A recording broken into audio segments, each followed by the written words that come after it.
All right, let's listen to Jerry Brown, who today unveiled his budget.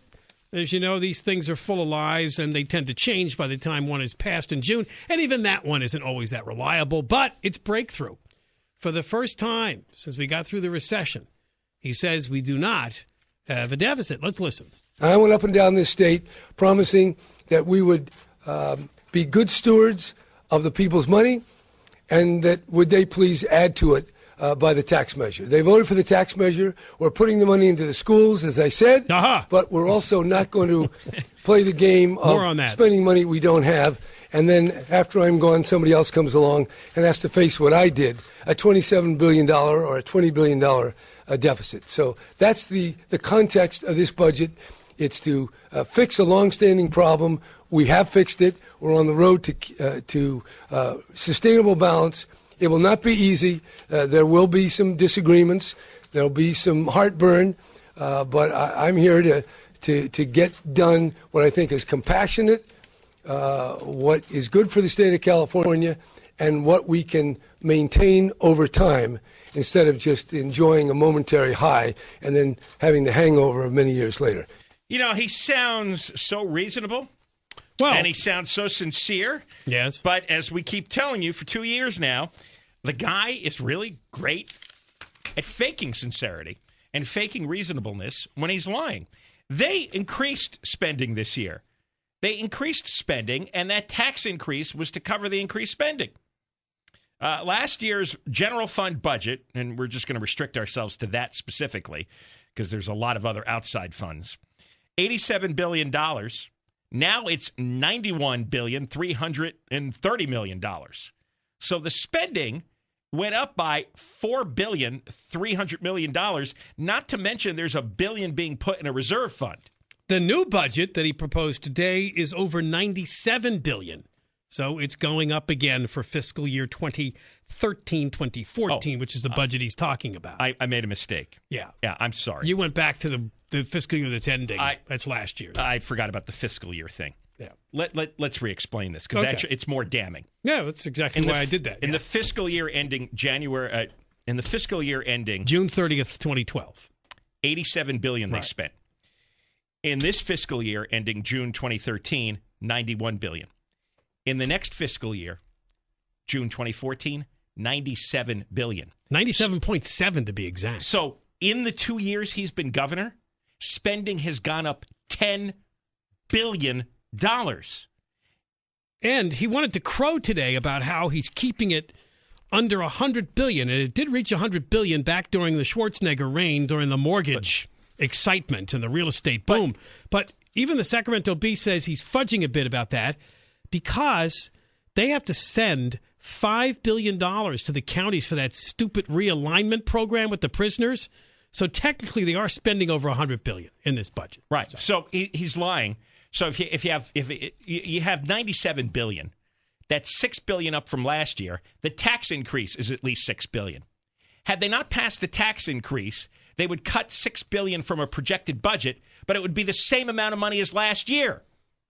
You passing the tax didn't save the school system. You passing the tax gave him an extra $6 billion to spend above last year. How could you possibly claim spending cuts when the total would have been the same as last year?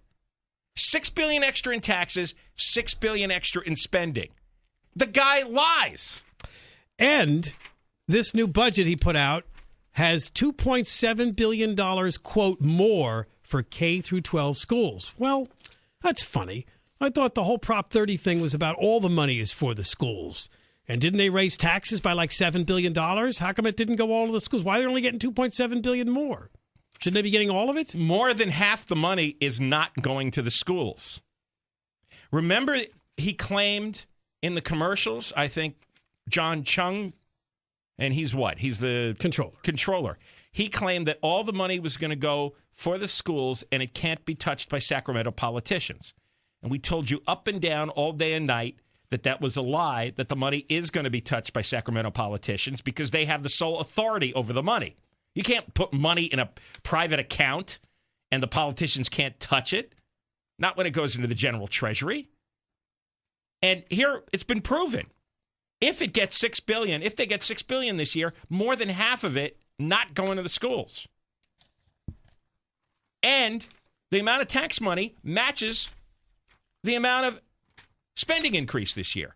There were going to be no cuts. They were just going to end up with the same amount of money they had the year before.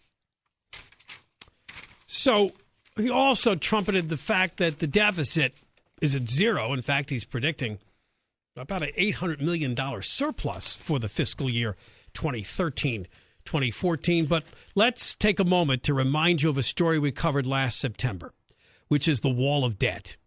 They put out a report about total state debt. Remember, there's a difference between your annual budget deficits or surpluses and your total debt. We'll talk about that in Washington, D.C. Remember the difference between the deficit and then the total debt. Well, guess what California's total debt is, at least from this estimate from last September? $617 billion. We're a long way from digging out of that. A lot of that is, of course, due to the retirement problems. And that doesn't even count, all the massive pension payouts years and years from now, which is going to accumulate and that's going to create a higher and higher and higher wall of debt until we all get drowned. Yep. But he claims he's going to start working on that wall of debt his next couple of years here in office. If they had not increased taxes this year, they still would have had a balanced budget, and they would have spent the same amount of money as last year. That was a complete and total lie from top to bottom.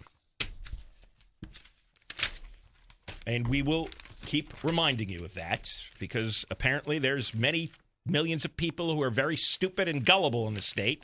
And if Jerry Brown says something, they actually believe it. If they see it in a TV political ad, they believe must be true. They're going to cut the schools. I saw it in a TV ad. Let me wipe the drool off your chin. All right. Well, he also put a precedent there for the good old prison guards. We'll talk about that. And also, we'll talk about how to stop gun violence. Darrell Steinberg, the head of the Democrats in the state Senate, has the answer. It's his own millionaire's tax that he had implemented back in 2005. We'll explain. Oh, it's the John and Ken Show. John Cobell and Ken Shampoo on KFI.